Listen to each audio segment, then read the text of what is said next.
niveau-là, il va falloir qu'on se méfie de la Norvège. Ouais. Il va falloir qu'on se méfie de la Norvège. 2-0 dans le Brésil. Mais qui aurait pu voir le scénario de ce match comme ça d'avance? Même la possession, ils ont martyrisé le Brésil dans la possession. 63 à 37. Vous vous rendez compte dans le Brésil? Qui est-ce qu'on va vous emmener maintenant, Norvège? Bah, ils ont éliminé la Côte d'Ivoire facilement. Ils n'ont pas vraiment tremblé contre le Brésil. Même si je pense hein, pour ce match face au Brésil, c'est le Brésil aura des regrets. Hein, parce qu'on se souvient des très bonnes occasions dont le Brésil hein, avait possession, mais qu'ils ont raté au début du match. Là. Ils ont raté un penalty. Mais c'est quel penalty le joueur il a frappé comme ça? Un penalty trop prévisible. Tu regardes carrément là où tu dois frapper, mais le gardien il va partir là-bas.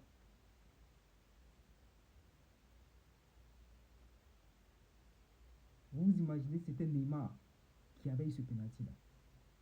Mais ça fait. Le Brésil était en tête et c'était une toute autre histoire qui s'écrivait. Mais Haaland est trop fort. Franchement, Haaland, moi, il me rappelle Fernando Torres, parfois dans ses déplacements, dans sa manière de jouer. C'est le genre d'attaquant que tu ne verras pas sur tout le match en train de se procurer 4, 5, 6, 7, 10 occasions. Parfois, tu as l'impression qu'ils sont inutiles sur le terrain. Ils se baladent, ils perdent des duels, ils jouent seulement en pivot, des déviations et tout. Mais qu'est-ce qu'ils savent surprendre? Regardez le but sur Alisson. Un centre de Skelderup. Bah, il surgit devant Gabriel comme ça, qui lui-même est surpris. Il ne sait pas d'où Haaland vient. Coup de tête et une tête piquée, Alisson ne peut rien faire. Et le deuxième but. Quelle frappe. Quelle frappe. Ras de terre, ça passe entre les jambes du défenseur. Généralement, le gardien, il est masqué, il est défavorisé à ce moment-là.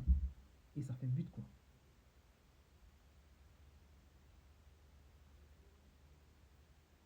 Il va falloir qu'on se méfie de cette Norvège-là. Parce que ça peut être la surprise de cette compétition. On va voir. Hein. Bah moi, je suis supporté par la Norvège, bah, vu qu'ils ont éliminé la Côte d'Ivoire.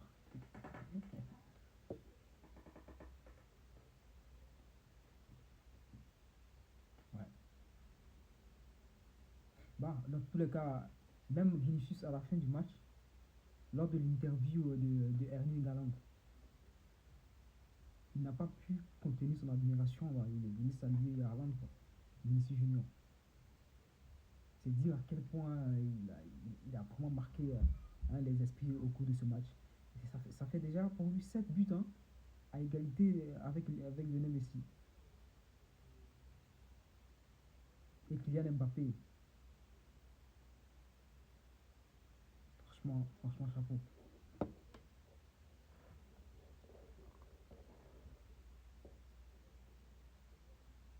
C'est à ce niveau-là qu'on voit les joueurs de très très haut niveau. Le coup de tête que Haaland a marqué. Martinelli, il avait eu une occasion de ce genre, je crois, à la première mi-temps.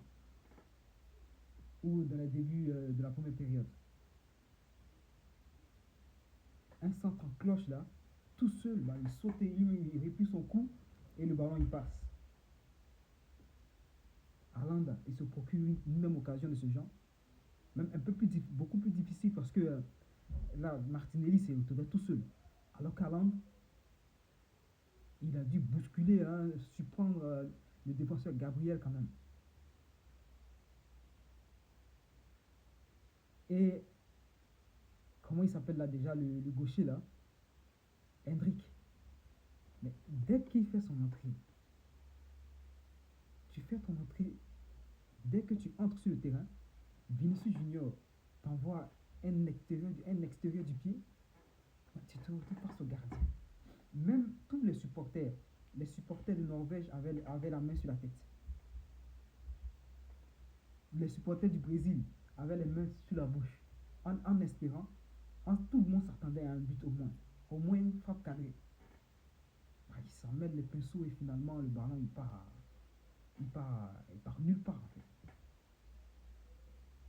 Mais franchement, je pense que cette équipe du Brésil, bah, elle a perdu beaucoup de substance, hein, mais le jeu ne fait même plus rêver en fait.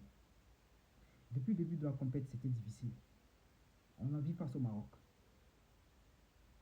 C'était pas évident. Ils ont été dominés par le Maroc.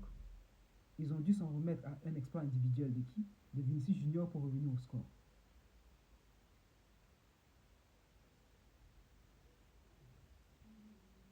Et là, voilà, ça la rattrape quoi. Mais franchement, même tout en envisageant la possibilité de l'élimination du Brésil, je ne m'attendais pas à ce qu'il soit surclassé comme ça, hein, face à la Norvège. En attendant, les gars, n'hésitez pas à liker cette vidéo, liker pour encourager ma chaîne. Parce que c'est en likant que l'algorithme va encore booster le référencement de mes vidéos et ça me donnera encore plus de force à en produire d'autres encore. Likez, commentez, je vais venir vous répondre les gars. Je viendrai vous répondre dans vos commentaires. Et abonnez-vous. Soutenez-moi, abonnez-vous. On se retrouve tout de suite, hein, pour le débrief de Espagne-Portugal.